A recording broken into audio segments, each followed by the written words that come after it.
Salutations! Welcome to another glorious day here at the Tango Hotel. Today, my friends, we are here to talk about Pantheon Rise of the Fallen and the latest Parting the Veil podcast, where Minus and Chris Joppa Perkins, Pantheon's creative director, discussed the mastery system. If you want more detailed information on the man himself and I highly recommend you go and watch the podcast.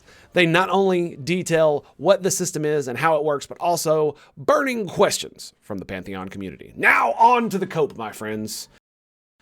What is the mastery system, I hear you ask? Well, dear viewers, it's an alternate and or lateral advancement system outside the normal leveling experience that will allow you to make the most of your class and character.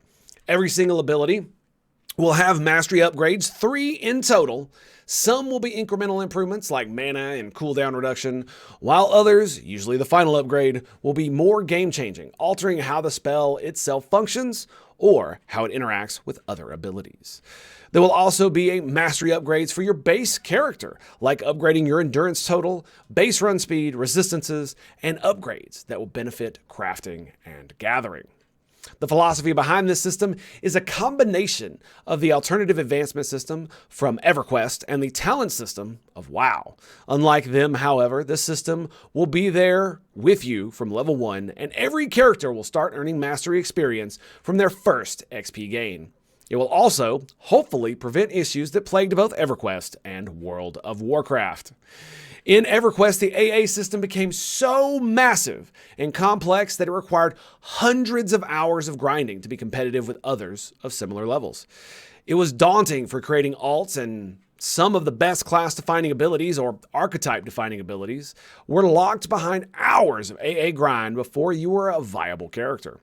In PvP, it was a huge issue, as you could be the same level as someone with comparable gear, but because they spent 3 weeks grinding AA experience, they could lay you out flat. Now, PvP and EQ was generally unfair anyway, so it's not as big of a deal. And PvP in these types of games tend to be niche in the extreme. In WoW and other games, they have a talent tree system that is plagued with builds that can shoehorn players into certain paths just by the nature of the system. In the design philosophy of Pantheon, Joppa has stated they wanted to stay away from this build mentality, and the mastery system is hopefully the way to do just that. In games like WoW, or older versions of it, I should say, if you are going, say, a Frost Mage, and you want to start putting points in the Fire Tree, it will hurt your build because access to the cooler, high-tier abilities, it requires a minimum amount of points to spend in a single tree.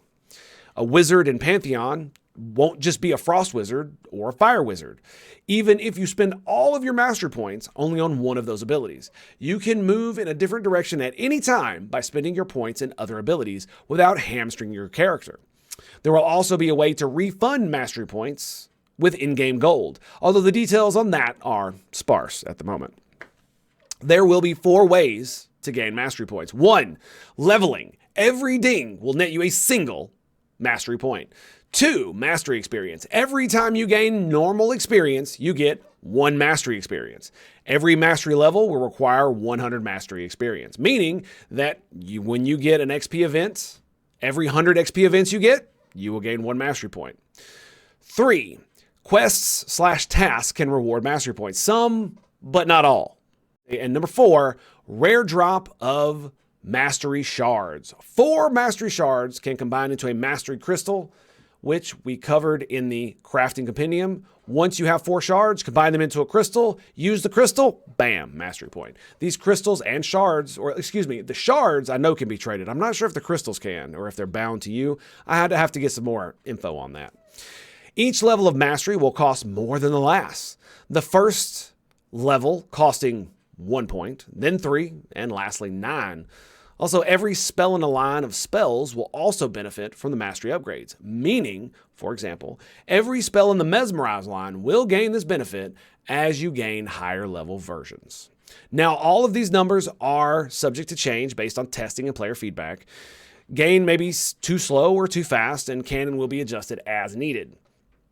During the stream, they gave an example of mastery upgrades from every class, but since we here at the Tango Hotel are not repeat bots, At least hopefully not. We will only touch on one of them, and from the most important class as well, the Enchanter. The Mesmerize ability allows an Enchanter to hard crowd control a mob, which can be broken with most types of damage and will cost mana to maintain. The more mobs an Enchanter has Mez, the more mana it will cost to upkeep. The first point will reduce the initial mana cost. The second will extend the duration. And the last point will lower the mana upkeep significantly, possibly reducing it to near zero for 1 or 2 mobs.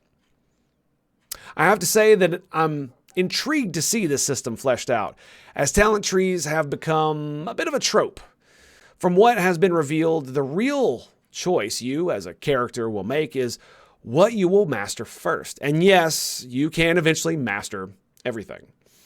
There were also hints dropped when purchasing the final point of a mastery ability. There may be a choice of what the final mastery will do. This is not in the game yet, and may not be added at all, but Joppa stated it is on the idea table. One of the interesting things about this system that I am already mulling over is the fact that you gain 1 mastery experience every time you gain normal experience. Once you reach, say, 20 or even 30, you could potentially go farm lower level mobs that still give you very little experience, but that you could kill quickly, slaying them by the hundreds if the spawn rate is fast enough, netting you a significant amount of points over time. This would only get worse the higher you go, as in EQ, for instance, you could hunt low 40s level mobs well into your 50s, well into it, into the high 50s as well, and still get experience. This might be the reason Joppa immediately stated that these numbers could change, because in games like EQ, higher levels meant sometimes slaying thousands of mobs just to level.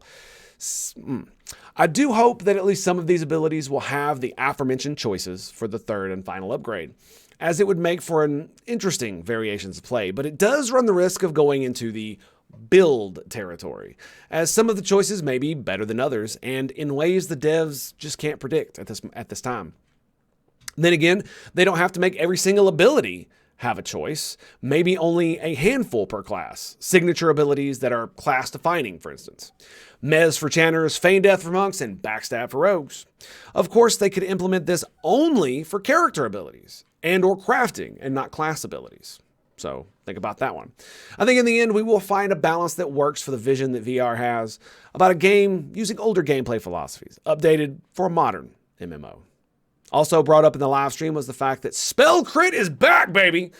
Whether that's only for the wizard like an EQ or for all spellcasters probably. I don't know yet.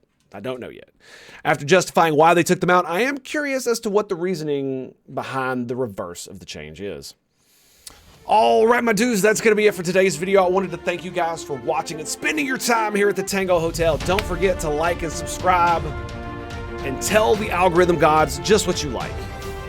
If you want to see more of my beautiful face, I stream almost every single day around 2 p.m. Central Standard Time at twitch.tv/Tango Hotel. That's twitch.tv/Tango Hotel. My dudes, my bros, my homies. It's been a pleasure. It's been an honor to be with you here today. And I will see you guys next time. Peace out.